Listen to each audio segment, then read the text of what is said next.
Today is another big day here on Fox. The president is going to give the State of the Union speech tonight, and he is expected to tout his accomplishments on the economy. But how do his numbers really stack up? Let's take a look. I've got 4 years. If I don't have this done in 3 years, then there's going to be a one-term proposition. The question's not, are you better off than you were 4 years ago? We all know the answer to that. We're going to work with the employer through a catastrophic reinsurance plan to lower premiums by about $2,500 per family per year. Your employer, it's estimated, would see premiums fall by as much as 3,000%, which means they could give you a raise. If you have health care, my plan will lower your premium. I'd like to get this issue settled about whether premiums are reduced before we leave today, because I'm pretty certain I'm not wrong.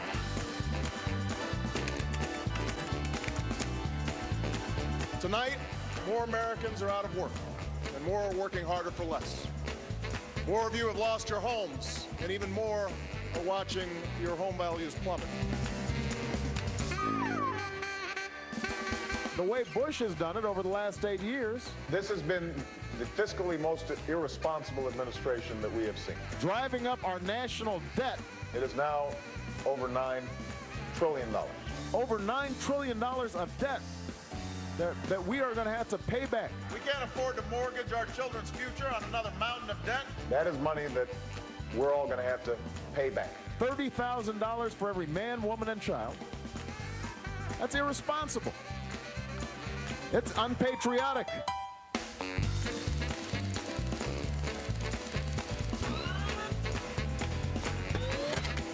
My economic team, which I'm going to be meeting with today, is helping to shape what is going to be a bold agenda to create 2.5 million new jobs. We can create 5 million new jobs that pay well and can't be outsourced.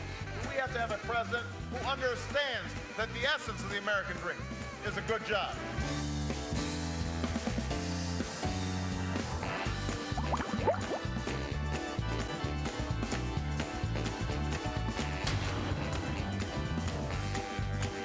The real question is,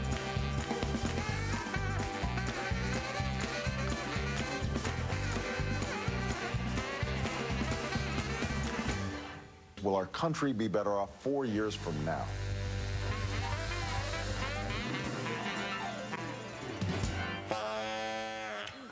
Chris White of our staff went through 3 years of stuff and put that together. Great. Wow, that took a lot of work. Right. And of course, we're previewing that, talking about the numbers and the success of the last 3 years of this administration, because the State of the Union starts right here tonight at 9 p.m. You will hear the president talking about his 3 years in office and looking forward. I am sure that FoxandFriends.com will have that whole piece. Absolutely. I wonder if tonight they'll actually be playing in the halls of Congress that Benny Hill music. Right, I'm not really sure. I don't think that the president would like that.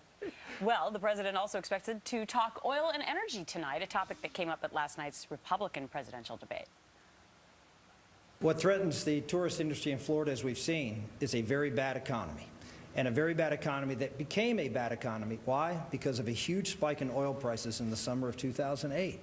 So energy is absolutely key to keep all of our country healthy, specifically Florida, which is a destination place. It is absolutely essential that we have as much domestic supply of oil, that we build the Keystone Pipeline, that we create the jobs that would create, and provide oil from domestic sources. Pipelines that run on the floor of the sea or pipelines that come through America are the safest way to transport oil. It is tankers that cause much more problems. Well, that was Rick Santorum, one of his fine moments last night. This comes on the heels of yet another black mark from the president's energy record. Brazil, who developed their underwater oil reserves using billions of U.S. tax dollars, turns around and sells their oil to China. Wait a minute. I thought Canada was going to sell to China. Now Brazil, too? Stuart Varney? Yeah, this is another example of America's energy policy in complete disarray. And lurking in the background of this story is crony capitalism raising its head all over again. You just gave the story. We used American taxpayer money to develop Brazil's offshore oil deposits, okay? Through a company called Petrobras. The biggest discovery in the last 50 years. That is correct. We were going to buy everything they could provide to us. So we helped develop that with our taxpayer money. Right. Brazil has just signed a long-term contract with China to sell some of that product to China. Why? Because they're going to pay top dollar for it and because Brazil stiffed President Obama. Essentially, that's what happened. Why did they stiff the president? I have really no idea. I mean, you've got to get inside their government to find out why. But look, oil is sold on the world open market, okay? Everybody is going to bid for that oil. The irony is that our taxpayer money helped develop it. We put $2 billion into Brazil. Well, then that was the mistake. The price of oil is going to be the price of oil, but for us to put our dough in that was our mistake. Yes, but think of the timing here. We'll get to the crony capitalism in a second. Think of the timing.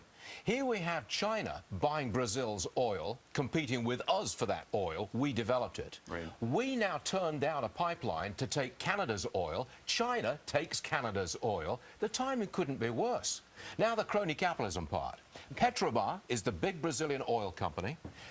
George Soros, who funds the left in America, has a huge stake in Petrobras, $637 million. They make $15 billion a year in profit, and we subsidize that company and George Soros's investment. Now that's crony capital. That's called payback. But something, I guess, but something doesn't add up because the president was in Brazil within the last year touting the idea that they were going to be providing oil. He said, we're going to be your best customer. Yes. Right. And he wanted to be. And then he said, by the way, we're bombing Libya. That was the same trip, remember?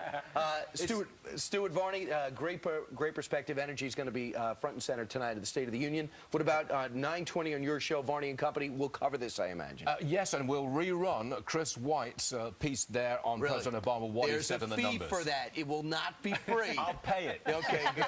All right, we'll look forward to your show. Thanks. Thank you. Now to your headline.